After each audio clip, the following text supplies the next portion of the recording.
Yeah, I mean, it's about creating if you're the artist, or enabling if you're the intermediary, the creation of unhackable experiences.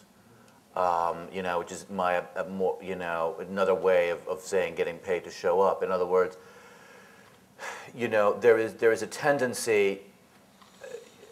Up until a few years ago, it was very hard to convince corporate publishers, larger publishers that had a significant stake, not just corporate, independents too, that had a significant stake to engage in ebooks.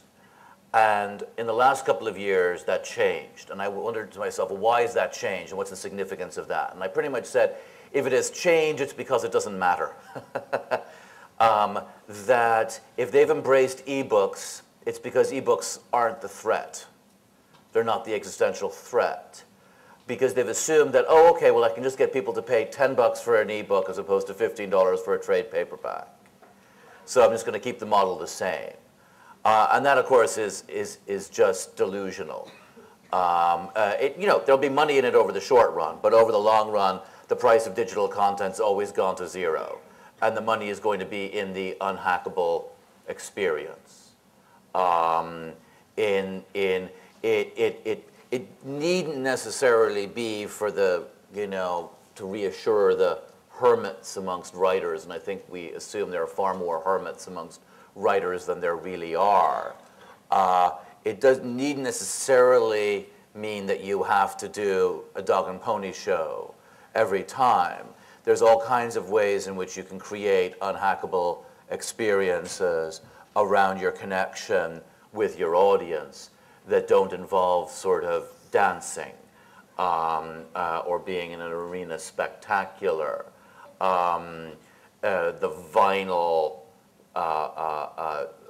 phenomenon in music is an example. There was a brilliant project called Significant Objects, in which two people, Rob Walker, who writes the Consumed column for the New York Times, and a guy named Josh Glenn, bought an object on eBay for under $1, and then got a writer to write a story about the object. And then they resold the object on eBay. And the approximate increase in the amount of money paid, the average increase in the amount of money paid was 3,500%. So finding ways for storytelling to inhabit or create that which cannot be instantly repeated is the critical approach, whether you're the artist or you're the person helping, enabling, facilitating the art.